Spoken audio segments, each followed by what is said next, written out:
the 13th angel is Shinji's friend. Now Shinji has to overcome the hate he may feel for the suffering he had before. Something deep inside him does have the masculine competition with Toji. And here, the father, Gendo, the source of the force, saying, go forward, be a man, be strong, suffer, but for the good of, you have to do this, basically takes over and forces him to try to destroy Toji. Now, you can look at Gendo as the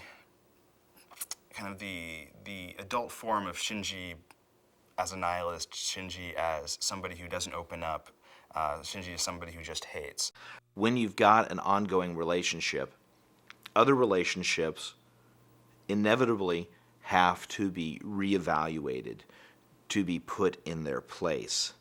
And Shinji being where he is, he has to start making choices. And of course, in Eva, the choices are forced upon him more so than they would be in real life. But we all know that when you start seriously becoming involved with a member of the opposite sex, or the same sex, depending upon your predilections, the others in your life start saying, hey, I never see you anymore, don't call, what's going on, do you just sever those relationships? These are the questions that are going through Shinji's head. Shinji's confrontation with Toji, in a way, resolves the conflict that they had earlier and gives Shinji the other side. He understands what it is to be the aggressor. He understands the anger, the frustration, and at this point, he really it's less about him at this point and more about him in the world.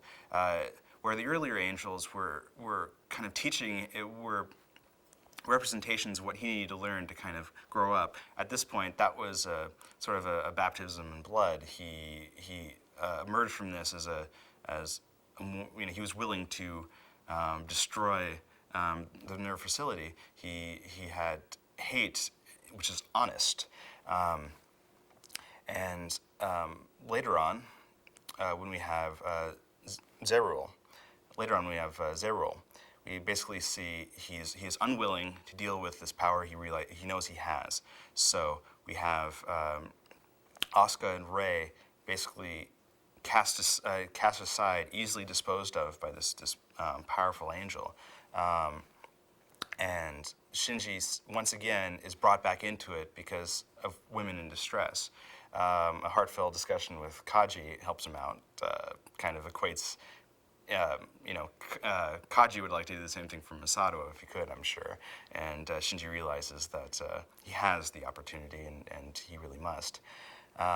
Seeing Asuka dealt such a blow really did reach a deep part of him. And he, at that point, inevitably chooses to be the hero for more personal reasons, not because he was told to. So that's a dramatic change in Shinji. And after that, when he goes berserk at that point, we see he takes in the S2 engine from the Angel, and what that does is it makes it so he doesn't need his umbilical cable anymore. It provides him an infinite supply of power. So if we look at the umbilical cable, we can see it as kind of like the energy that the parent is giving the child. It's a leash, and at the same time, it's a source of support. And now Shinji has grown to this point through these decisions. So basically, he doesn't need it anymore. He is now significantly closer to being the man, to growing up, to escaping this heavily symbolic puberty. If he's going to his destiny, at what point do the ones who have supported him up to now, the ones who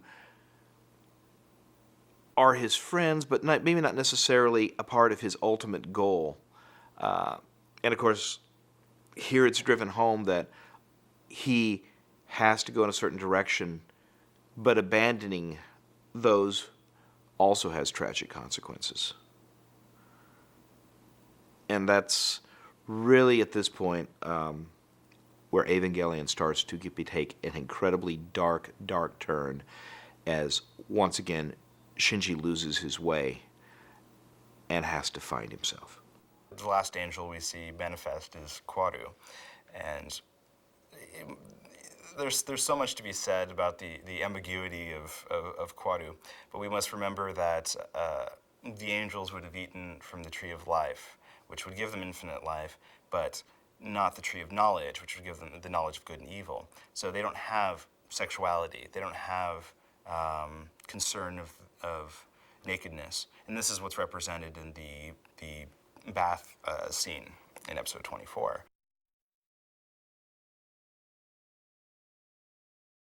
If we look at Tokyo 3 and all that happens in Evangelion as part of the Garden of Eden, this is the process where Adam and Eve are cast out. And in the end of Evangelion, they're in the rubble of Edom. That's the area outside of Eden, which is a land of contradiction and suffering. Reality, effectively. We see that Kwaru basically chooses that Shinji should go with Asuka to the outside. Now, Kwaru says that he wanted to dispose of Eva Unit 2, and if Kwaru did so and Shinji left with Kwaru, that would kind of be the end of the human race from Shinji's point of view, of Shinji's egocentric point of view. He would not carry on past a generation if we just look at it that way. So Kwaru basically says, no, you, the Lilin, should survive. So he chooses death, which teaches Shinji a very traumatic lesson. And as we see, we can say that the Kwaru being the 17th angel, we can kind of say that humanity is the 18th angel. It's specifically mentioned in the back of the Vox collection. Of course, the first two angels are Adam and Lilith. We have what we assume is Adam originally in Terminal Dogma and is proven to be Lilith. But what's the source of these? Adam would be the first man. And let's think of Adam as, he's described as the reflection of God. And if God is everything, then Adam is the reflection of everything. So Adam is all the yin and all the yang. He is everything.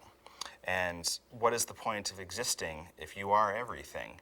You have no want. You have nowhere to go. You have nowhere to grow. You merely exist. You might as well be a table or a chair. There's no humanity to it. And when Eve is removed, we see that Adam now has want. He has part of him is now missing. So he has direction, he has purpose, he has need. He wants to reclaim this part that's been taken away. And that's where humanity exists. That's where self-definition exists. The fact that you need to do something, you need to travel, you need to grow. Classically, what Lilith was created the same way Adam was. So Adam, at this point, was everything, and Lilith was everything. So think of it as there's no receptor sites for them to connect. They kind of don't, there's no reason for them to interact. There's as many different interpretations of Lilith as there were people thousands of years ago. Lilith is often viewed as the first wife of Adam, as I was describing, where the children of Lilith come from men having wet dreams and a child being born, and then there's other sides of it where Lilith's being punished for her, her radical feminism of the time by having 500 of her children killed every day. Now, notice Eve isn't in this continuum. We have Adam in the absolute form and Lilith in this absolute form. And from Lilith, we have created Ray, basically, who is a gap filler.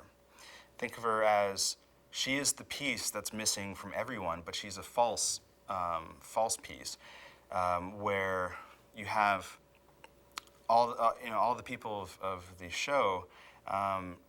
They're all missing something. They all want something. This want causes suffering. This want causes need. And Ray is used to fill in the spaces. So the AT fields are dissolved, and everyone would come back together in Saleh's plan.